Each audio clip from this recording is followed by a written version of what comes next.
പശ്ചിമബംഗാളിൽ ബിജെപിയുടെ നിയമസഭാ കക്ഷി നേതാവിനെ തിരഞ്ഞെടുക്കാനുള്ള യോഗമെന്ന് കൊൽക്കത്തയിലെ പാർട്ടി ആസ്ഥാനത്ത് വൈകിട്ടാണ് യോഗം. കേന്ദ്ര നിരീക്ഷകരായ കേന്ദ്രമന്ത്രി അമിത്ഷായും ഒഡീഷ മുഖ്യമന്ത്രി മോഹൻ ചരൺ മാജിയും ഇന്ന് കൊൽക്കത്തയിലെത്തും.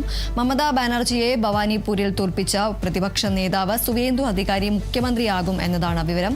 ഒരു വനിതാ നേതാവടക്കം 2 ഉപമുഖ്യമന്ത്രിമാരുണ്ടാകും എന്നതാണ് വിവരം. അതേസമയം ജനവിധി അട്ടിമറിച്ചു എന്നാണ് ആരോപണമുയർത്തി മമതാ ബാനർജി മുഖ്യമന്ത്രി സ്ഥാനം രാജിവെക്കാതെ പ്രതിഷേധം തുടരുകയാണ്.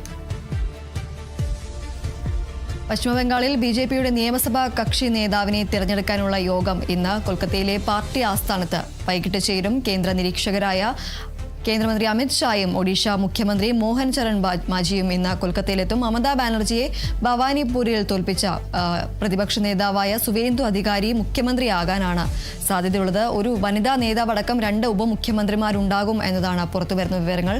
എന്നാൽ ജനവിധി അട്ടിമറിച്ചു എന്ന ആരോപണമാണ് മമതാ ബാനർജി ഉന്നയിക്കുന്നത്, TMC ഉന്നയിക്കുന്നത്. ഈ ആരോപണം ഉന്നയിച്ചുകൊണ്ട് മമതാ ബാനർജി മുഖ്യമന്ത്രി സ്ഥാനം രാജിവെക്കാതെ നിലവിൽ പ്രതിഷേധം തുടരുന്ന ഒരു സാഹചര്യമാണുള്ളത്.